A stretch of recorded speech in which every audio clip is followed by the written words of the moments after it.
सुप्रभात बच्चों, मैं आपकी हिंदी शिक्षिका। बच्चों, आप सभी ने अपना गृह कार्य कर लिया। हमारे कुछ प्रश्न शेष रह गए थे पाठ 6 के, तो आज हम उसको करेंगे और उसके बाद पाठ 5 जो कि आपका छूट गया था, तो उसको भी आज हम पढ़ेंगे। शेष प्रश्न बच्चों, शेष प्रश्न संख्या 2, प्रश्न संख्या 1 का हमने अंग तक कर लिया था। अब प्रश्न संख्या 2 देखिए। सही कथन पर सही का निशान लगाइए। बुधवार की सुबह हुई, बिल्कुल सही है। गुड़िया पर चुनरी डाली, ये भी सही है। सुमन बाजार जाकर गुलाब जामुन लाई, यह गलत वाक्य है। बच्चों, यह आपके पुस्तक में नहीं है। गुलाब जामुन कौन लाया था, याद है आपको? मुनमुन। यहाँ पर यह गलत है। मधुर मधुर बीन बजाई, यह भी गलत है। मधुर मधुर गीत बजाया था। गुड़िया की शादी पर बहुत मजा आया, यह सही वाक्य है। तो बच्चों, प्रश्न संख्या 2 भी आपको अपने कॉपी में इसी तरह से लिखना है। अब प्रश्न संख्या 3 देखिए।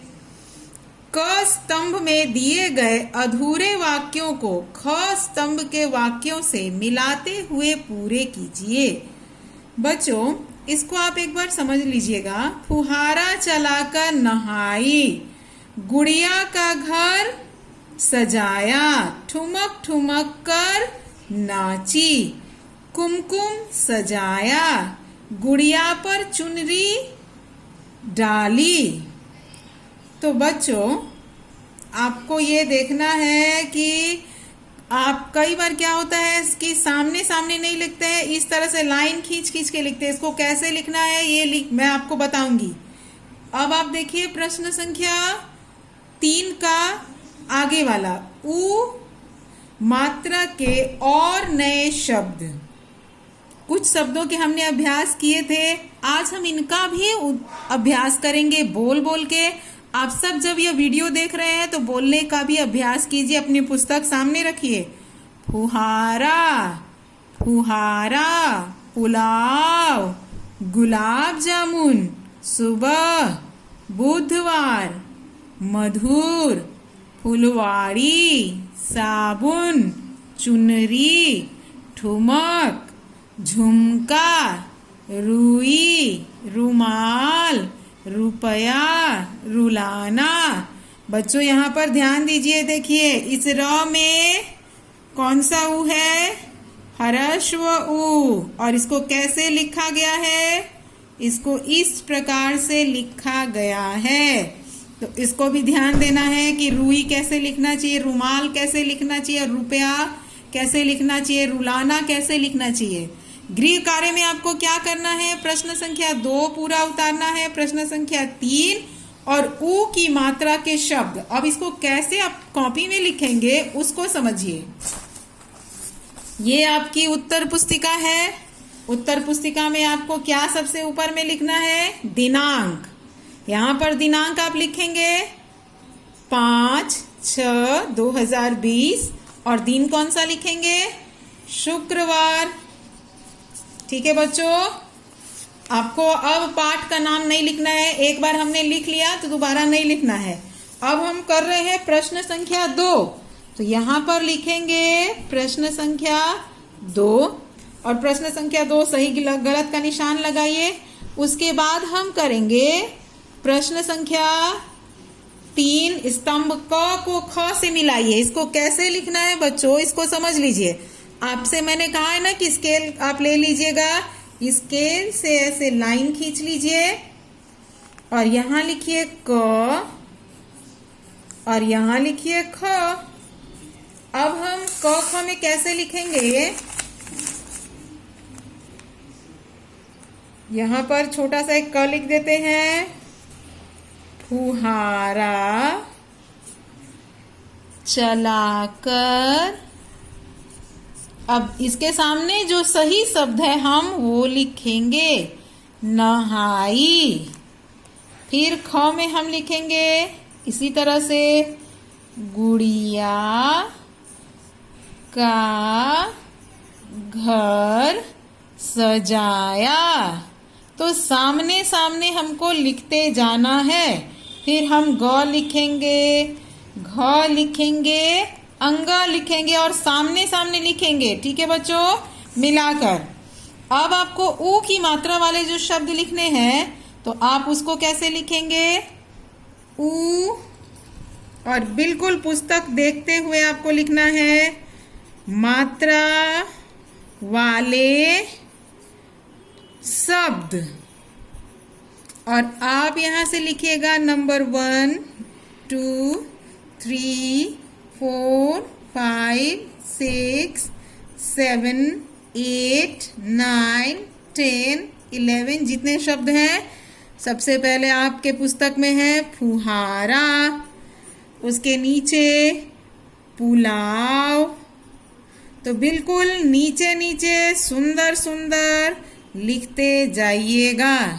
इसी तरह से आप शेष, इसके बाद शेष जितने शब्द हैं आपको ऐसे लाइन खींचकर सुंदर से ऐसे स्केल से लाइन खींचिएगा। आप ध्यान से देखिए, क्लास 1 में अब आप आ गए हैं तो आपको अपने से लिखना चाहिए बच्चों। आप इसी तरह से ऊपर में भी लाइन खींच लीजिएगा सुंदर से सजाकर और ऐसे लिखते जाइएगा। ठीक है बच्चों, तो ये हो गया आपके लिए गृह कार्य। बच्चों अब हम पढ़ेंगे ई की मात्रा से बनने वाले शब्द। ये कौन सी ई है आप पहचान रहे हैं? कौन सी ई है ये? दीर्घ ई। कौन सी ई? दीर्घ ई। और दीर्घ ई की मात्रा किस तरफ से लगती है? इस तरफ से। याद रखिएगा, इसका नाम है दीर्घ ई। मात्रा इस तरफ से लगेगी। अब हम कुछ शब्दों को देखते हैं जो कि दीर्घ ई वाले हैं। आप इस चित्र को पहचान रहे हैं? क्या है ये? दीपक, दिया। दीपक में द में कौन सी मात्रा लगी है? दीर्घ ई। और इसका उच्चारण क्या है? दीपक। अब हम एक दूसरा शब्द लेते हैं। यह, इसको पहचान रहे हैं आप? क्या है ये? घड़ी। बिल्कुल ठीक पहचाना, घड़ी। और र में कौन सी मात्रा लगी है? दीर्घ ई की। उच्चारण क्या है? घड़ी। अब एक और चित्र देखिए। इस चित्र को पहचान रहे हैं आप? क्या है ये? कील। क्या है? कील। इस कील का हम कहाँ पर यूज करते हैं आपको याद है? किसी चीज को टांगना होता है तो दीवार में। और उच्चारण क्या है? कील। अब इस चित्र को तो आप सब भली भांति पहचानते हैं। क्या है यह? मछली। क्या है? मछली। और इस मछली में ल में कौन सी मात्रा लगी है? दीर्घ ई। तो बच्चों आप सब पहचान गए ना दीर्घ ई? अब इसका उच्चारण कीजिए, दीर्घ ई। दीर्घ ई। शब्द का उच्चारण कीजिए, दीपक। दीपक। मछली। कील। घड़ी। तो बच्चों अब हम पाठ 5 पढ़ेंगे, दीपावली आई।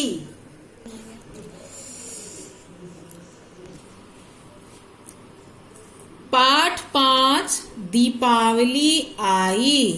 दीपावली आई, गीता की नानी पीली साड़ी पहनकर आई। दीपावली आई, गीता की नानी पीली साड़ी पहनकर आई। नानी लीची, पपीता, नाशपाती, मिठाई लाई। अब गीता की दीदी आई। दीदी खीर बनाकर लाई। अब गीता की दीदी आई। दीदी खीर बनाकर लाई। फिर गीता बाहर आई। दीवार पर दीपक सजाया। तभी गीता की सखी दीपा आई, मिलकर थाली सजाई, सीता राम जी की आरती गाई, मिठाई खीर खाकर दीपावली की बधाई दी। तो बच्चों, ये तो दीपावली के बारे में है। अच्छा, आपको कौन कौन से नए शब्द मिले? दीपावली, आपने शब्द तो सुना है। इस शब्द में देखिए ई की मात्रा का प्रयोग है। कौन सी मात्रा? दीर्घ ई। दीर्घ ई का मतलब अभी जो हमने देखा, जो जिसको आप बड़ी ई कहते हैं, और मात्रा किस तरफ से होती है? इस तरफ से। तो ये देखिए मात्रा है ना किसकी? दीर्घ ई। यहां भी दीर्घ ई है। दीपावली, गीता, नानी, पीली साड़ी आई, नानी, लीची, पपीता, नाशपाती लाई, गीता, दीदी, खीर, गीता, दीवार, दीपक, सखी, दीपा, थाली सजाई, सीता जी, आरती, खीर, बधाई गाई। तो बच्चों, इस पाठ में दीर्घ ई की मात्रा से बने हुए कई सारे शब्द हैं और इसको हम लोग मिलकर एक बार पढ़ते हैं। चलिए आप लोग भी बोलना शुरू कीजिए। दीपावली आई, गीता की नानी पीली साड़ी पहनकर आई, नानी लीची, पपीता, नाशपाती मिठाई लाई। अब गीता की दीदी आई। आप सभी को बोलते जाना है। दीदी खीर बनाकर लाई। फिर गीता बाहर आई, दीवार पर दीपक सजाया। तभी गीता की सखी दीपा आई। तभी गीता की सखी दीपा आई, मिलकर थाली सजाई, सीता राम जी की आरती गाई, मिठाई खीर खाकर दीपावली की बधाई दी। तो दीपावली में आप मिठाइयाँ भी खाते हैं, खीर भी खाते हैं और एक दूसरे को दीपावली की बधाई भी देते हैं। और इसके साथ आप क्या करते हैं? इसके साथ ही आप अपने घरों को दीपों से सजाते हैं, कई सारा झालर लगाते हैं और पटाखे भी फोड़ते हैं। अच्छा, और पटाखों के साथ क्या करते हैं बच्चों? किसकी पूजा करते हैं? लक्ष्मी गणेश जी की भी घरों में पूजा होती है। और क्या होता है? घर को सजाया जाता है, साफ सुथरा रखा जाता है, लक्ष्मी गणेश जी की पूजा भी की जाती है। बच्चों, अब दीर्घ ई की मात्रा से बनने वाले शब्दों को हमें पढ़ना है। अभी आपने चित्र में देखा, मेरे साथ पढ़िए। कील, घड़ी, तीर, दीपक, मछली, दीवार, नाशपाती, शीशा, जीभ, सीढ़ी, चील, झील। तो बच्चों, आपने समझ लिया कि पाठ 5 में क्या है?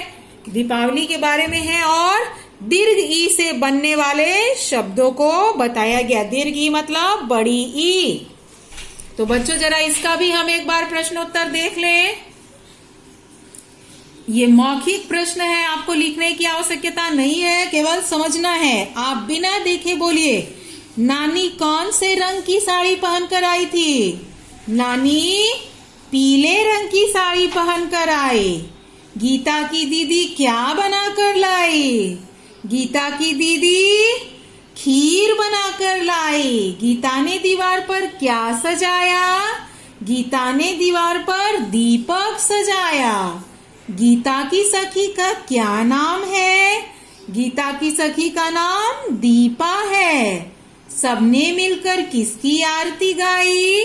सबने मिलकर सीताराम जी की आरती गाई। दीपावली पर आप जो जो करते हैं उसके लिए हाँ या नहीं बताइए। दीपक जलाते हैं? हाँ। रावण का पुतला जलाते हैं? नहीं। रावण का पुतला कब जलाते हैं आपको पता है? दशहरा में, दुर्गा पूजा में। नए नए कपड़े पहनते हैं? हाँ। एक दूसरे पर रंग डालते हैं? नहीं। एक दूसरे को तोहफे देकर बधाई देते हैं? हाँ। नीचे दी गई वर्ग पहेली में से फलों के नाम ढूंढकर लिखिए। तो इसको आप कॉपी में कीजिएगा। पाठ 6 का प्रश्न कीजिएगा। इसके बाद पाठ 5 से आपको क्या करना है बच्चों? सुंदर अक्षर में इस पूरे पाठ को लिखिएगा। ये आपका गृह कार्य है। इसको सुंदर अक्षर में लिखिएगा और इसके बाद पाठ 5 से प्रश्न संख्या 3 को कीजिएगा। ये प्रश्न पुस्तक में करने हैं, आपके उत्तर पुस्तिका में नहीं। फलों के नाम ढूंढना है। तो ये प्रश्न अब मैं आपको नहीं बताऊंगी, आप खुद ढूंढिएगा कि कौन कौन से फल इसके अंदर में छिपे हुए हैं। उनको ढूंढ के लिखिएगा अपनी कॉपी में। और ई की मात्रा के और नए शब्द हैं तो जरा हम उनको पढ़ लें। दीर्घ ई की मात्रा वाले शब्द पपीता, पपीता, पनीर, अलमारी, लीची, साड़ी, बर्फी, ककड़ी, बकरी, पिचकारी, बिजली, तितली, शिकारी, लड़की, दीपावली, आरती। तो बच्चों इसी तरह से आपको बोल बोलकर घर में अभ्यास करना है और सुंदर अक्षरों में आपको सजाकर लिखना भी है। धन्यवाद बच्चों।